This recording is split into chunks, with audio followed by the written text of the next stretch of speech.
Rahul Gandhi's comments in Parliament's Central Hall on Tuesday are still creating a flutter in the national capital. The Congress Vice President saying he's not here to be Prime Minister and wants to change the high command culture of his party. The question is, does Rahul Gandhi finally need to start showing results on the philosophy he keeps talking about? Is he still a reluctant leader, or is he heading down a completely different path? Power is grossly centralized in our country. We only empower people at the top of a system. We don't believe in empowering people all the way to the bottom. Every single day, I meet people who have tremendous understanding, deep insight, and no voice. And all of us meet them. They're everywhere. But almost always, they are kept outside our system. No one can hear their voice. No matter how much they try to speak, no one listens. Will Rahul Gandhi follow his mother in refusing to accept the country's top post if the Congress were to win a third term? In a freewheeling conversation with MPs and journalists, Rahul Gandhi displayed his not running after any post attitude. He said he was interested in long-term politics and not obsessed with who became the next PM. For the record, the Congress says whoever becomes a PM candidate was always a matter to be settled after the elections. But ask the party who's their first choice and the contradiction is clear. जैसे सबसे उपयुक्त उम्मीदवार हमारा सोचना समझना वही है जो आपने कहा है, लेकिन क्या आधिकारिक रूप में पार्टी उस बात को पहले से तय करके उसकी घोषणा करेगी? ये पार्टी की नीति नहीं रही है. The opposition, though, views Rahul Gandhi's comments as an indirect admission of his party losing ground. देखिए, अभी अंगूर खट्टे हैं, ये बात अच्छी तरह राहुल गांधी जी को मालूम है. But for Rahul, the organization is his priority. He wants power to be decentralized and a new breed of leadership. हमें 40-50 नेता तैयार करने हैं जो देश को चला सके, सिर्फ प्रदेश को नहीं, देश को चला सके. Political observers say there are two ways of interpreting Rahul Gandhi's comments. One, at a time when the media debate is about a face-off between Narendra Modi and Rahul Gandhi in the next general elections, Rahul Gandhi wants to bring down the temperatures. Two, Rahul Gandhi realizes the challenges that his party faces and hence has done a reality check. From Parliament, Sandeep Phukan, NDTV. So as Rahul Gandhi says he wants to get rid of that high command culture in the Congress, can he walk the talk? Is it time that he finally shows results on all the philosophies that he has been talking about for several years now?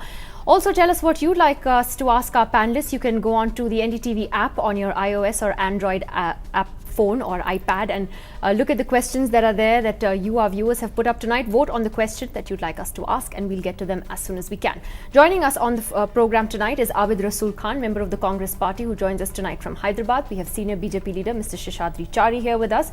And our commentators tonight, we have Tavleen Singh joining us from Mumbai this evening. We have Mr. Krishna Prasad, editor-in-chief of Outlook, and Sadanand Dhume, resident fellow with the American Enterprise Institute, with us as well. Let me ask Tavleen first.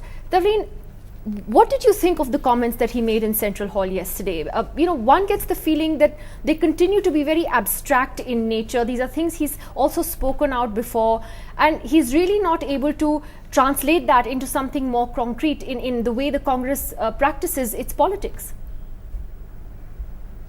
Well, for me, I have to say that, I find it very mysterious, this business of he's a parachute. So I'm really quite confused. Secondly, if he's that interested in getting rid of this little court around him and getting rid of the high command, which is actually a court, why is he not more accessible? From what I know from Congress people themselves, he's virtually inaccessible. So, it's all very well to talk about changing this culture, but what is the first step he's taken in this direction? And the fact is that within hours of his comments there in Central Hall, you had the Congress spokesperson saying, well, Rahul Gandhi is our high command. There's a supreme irony in that. No, it's very mysterious, the whole thing. Mr. Krishna Prasad, you think? Did you find his comments vague? There were some comments that one struggled to understand what he meant. And I see that the comments on his marriage certainly seem to have made much more headlines than anything else. But what did you think of what he was trying to say? Nidhi, I am not entirely bought into this very cynical thing about Rahul Gandhi for very good reasons. Let me just say this much.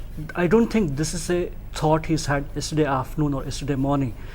There were a bunch of editors who met him last year, and I can tell you for sure that this is exactly the same kind of feelings that were conveyed, and that was before the Uttar Pradesh election result. So I'm not very sure that this whole sniggering thing about Rahul Gandhi is well placed, because I seem to think that this is a consistent philosophy is held in his mind, that he will go this far and no further, that this is the kind of power politics he wants to practice, that this is the kind of stuff he wants to do, this is the kind of party he wants to see. We may like it or we may not like it, but the fact seems to be, at least on the evidence one has heard and seen, that this seems to be the kind of thinking he's had for a while. So I don't think for sure that this is something that struck him yesterday. One. Two, if you look at what he said in Jaipur and see what he said yesterday, there's very little difference. Yeah, frankly, he seems to have a work-life balance which seems to be pretty cut out in his mind. 2. 3, if you look at what he said in Surajkund before this, it seems to be all part of a piece. So I'm not very sure that what he's saying is so really new. And I don't think it's something that has struck him because, as I saw Mukhtar Abbas Naqvi say, because maybe he thinks the BJP is winning and the Congress is losing. I don't think it's led by the prospect of what is to come. I think this seems to be the man's philosophy, for good or bad, whether you like it or not, whether the BJP likes it or not. The point seems to be as if that he believes firmly in this. Are you saying we misunderstand him? That because he's taking a different approach that we misunderstand him as No, a I'm not even politician? saying, I'm not even trying to bat for him to suggest that this is the right thing. I think, he's just different. I'm not sure he's different, but I do think that he seems to have a strange idea of politics. Let me put it this way. He seems to be practicing politics as if there's no scoreboard at the end of it. He seems to have an idea of a long term which is far longer than most journalists can think of. He seems to think that it's not 2014 but 2022 he's working at. And I can say this because it comes from the horse's mouth.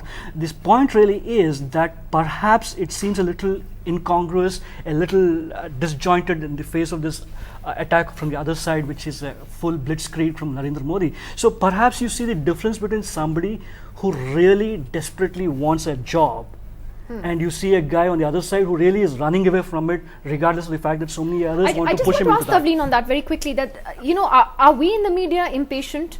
Are we not able to understand his brand of politics, which is what Mr. Prasad seems to suggest, that, he has made it repeatedly clear on the few interactions that he's had with journalists that this is a long-term thing for him. It's a 10, 20-year thing for him. It's not about 2014. So are we just not able to understand that, especially when you contrast him with Narendra Modi?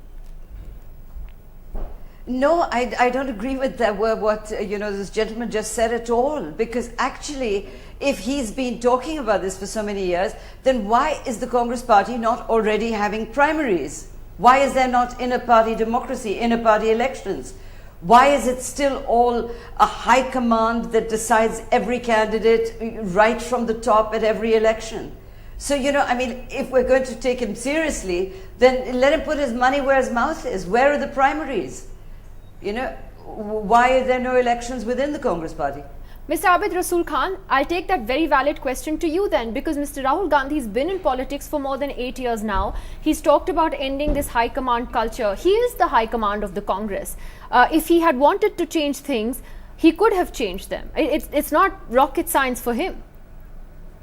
Yeah, basically I would like to end the confusion of Mr. Singh, because she's said that she's confused and really can't comprehend what Rahul ji has said. The point is very clear that Rahul ji wants to serve the nation, wants to serve the people. No, let me complete. Wants to serve the people and still be available to them for their every need without becoming a prime minister. Now, as far as intra-party democracy is concerned, I would like to put it straight that from the Youth Congress to the National Students Union of India, which we are having as a body, to the top body of AICC, we go by elected representatives. There is no question, and Rahul ji has brought this into effect. In Andhra Pradesh, in number of states, we have elected Youth Congress President as well as elected State Congress Presidents.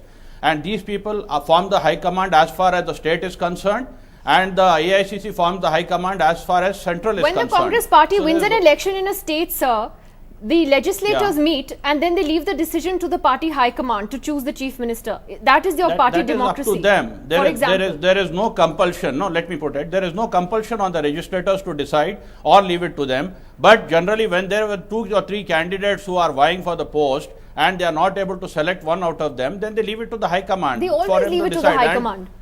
no, it's not always. In Andhra Pradesh, before this CM, the earlier CM was elected by the legislators. There was there was a clear-cut understanding that they will elect, and they have elected then Rajshekar Reddy. So there's no question the point of that. is, okay, let me bring in Sadanand here. Yeah. You know, the point is, he talks about high command culture, okay? Within hours, you have the Congress spokesperson saying he is the high command. You also have Amrinder Singh, who suddenly sacked as head of the Punjab Congress. I'm just giving you an example. Amrinder Singh says, I wasn't even told. Late at night, suddenly he's sacked. Pratap Singh Bajwa replaces him. Isn't that the way a high command behaves? You summarily, take out the guy, sack the guy who you once said was your chief ministerial candidate. It's ironic, right? I mean, what he's essentially saying is that he wants to end his own legacy.